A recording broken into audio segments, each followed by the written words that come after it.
कर्ण का जन्म। धृतराष्ट्र, पांडु और विदुर के लालन पालन का भार भीष्म के ऊपर था। तीनों पुत्र बड़े होने पर विद्या अध्ययन के लिए भेजे गए। धृतराष्ट्र बल विद्या में, पांडु धनुर्विद्या में तथा विदुर धर्म और नीति में निपुण हुए। युवा होने पर धृतराष्ट्र अंधे होने के कारण राज्य के उत्तराधिकारी न बन सके। विदुर दासी पुत्र थे, इसलिए पांडु को ही हस्तिनापुर का राजा घोषित किया गया। भीष्म ने धृतराष्ट्र का विवाह गांधार की राजकुमारी गांधारी से कर दिया। गांधारी को जब ज्ञात हुआ कि उसका पति अंधा है तो उसने स्वयं अपनी आंखों पर पट्टी बांध ली। उन्हीं दिनों यदुवंशी राजा शूरसेन की पोषित कन्या कुंती जब सयानी हुई तो पिता ने उसे घर आए हुए महात्माओं के सेवा में लगा दिया। पिता के अतिथि गृह में जितने भी साधु महात्मा, ऋषि मुनि आदि आते, कुंती उनकी सेवा मन लगाकर किया करती थी। एक बार वहां दुर्वासा ऋषि आ पहुंचे। कुंती ने उनकी भी मन लगाकर सेवा की। कुंती की सेवा से प्रसन्न होकर दुर्वासा ऋषि ने कहा, पुत्री, मैं तुम्हारी सेवा से अत्यंत प्रसन्न हुआ हूँ। अतः तुझे एक ऐसा मंत्र देता हूँ जिसके प्रयोग से तू जिस देवता का स्मरण करेगी वह तत्काल तेरे समक्ष प्रकट होकर तेरी मनोकामना पूर्ण करेगा। इस प्रकार दुर्वासा ऋषि कुंती को मंत्र प्रदान करके चले गए। इसलिए उसने बालक को अपने छाती से लगा लिया और घर ले जाकर उसे अपने पुत्र के जैसा पालने लगा। उस बालक के कान अति सुंदर थे, इसलिए उसका नाम कर्ण रखा गया।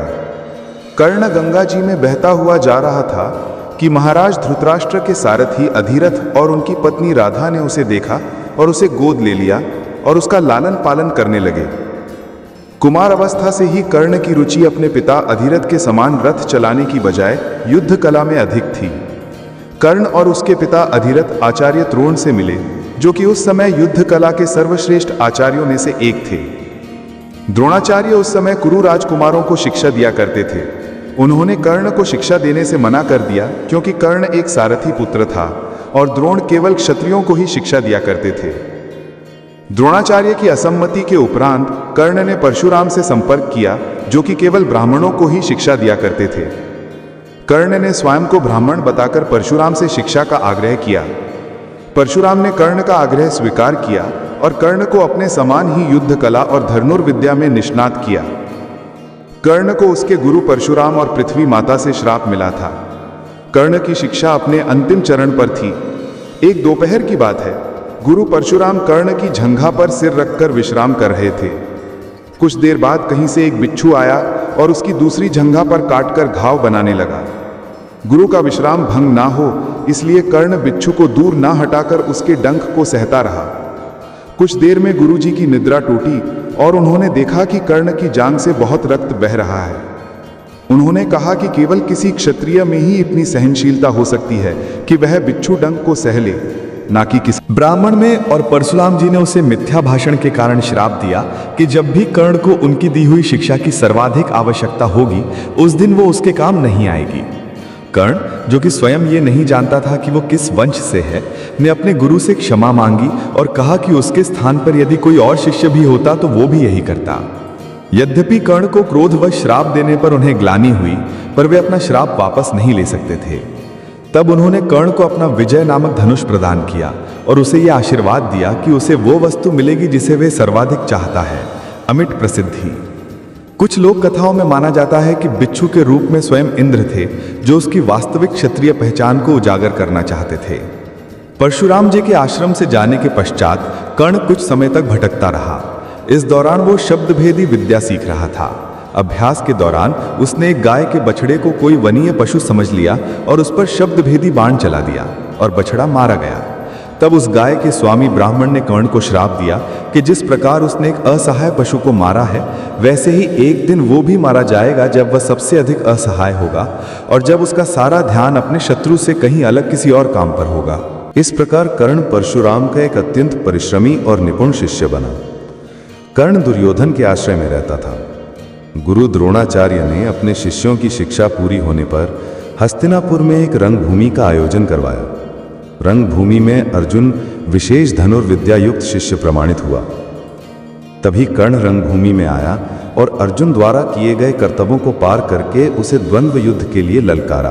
तब कृपाचार्य ने कर्ण के द्वंद्व युद्ध को अस्वीकृत कर दिया और उससे उसके वंश और साम्राज्य के विषय में पूछा, क्योंकि द्वंद्व युद्ध के नियमों के अनुसार केवल एक राजकुमार ही अर्जुन को, जो हस्तिनापुर का राजकुमार था, द्वंद्व युद्ध के लिए ललकार सकता था।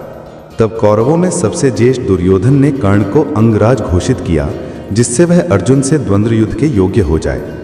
जब कर्ण ने दुर्योधन से पूछा कि वह उससे इसके बदले में क्या चाहता है, तब दुर्योधन ने कहा कि वह केवल यह चाहता है कि कर्ण उसका मित्र बन जाए। इस घटना के बाद महाभारत के कुछ मुख्य संबंध स्थापित हुए, जैसे दुर्योधन और कर्ण के बीच सुदृढ़ संबंध बने, कर्ण और अर्जुन के बीच तीव्र प्रतिद्वंद्विता और पांडवों तथा कर्ण के बीच वैमनस्य। कर्ण दुर्योधन का एक निष्ठावान और सच्चा मित्र था। यद्यपि वह बाद में दुर्योधन को खुश करने के लिए द्यूतक क्रीड़ा में भागीदारी करता है, लेकिन वो आरंभ से ही इसके विरुद्ध था।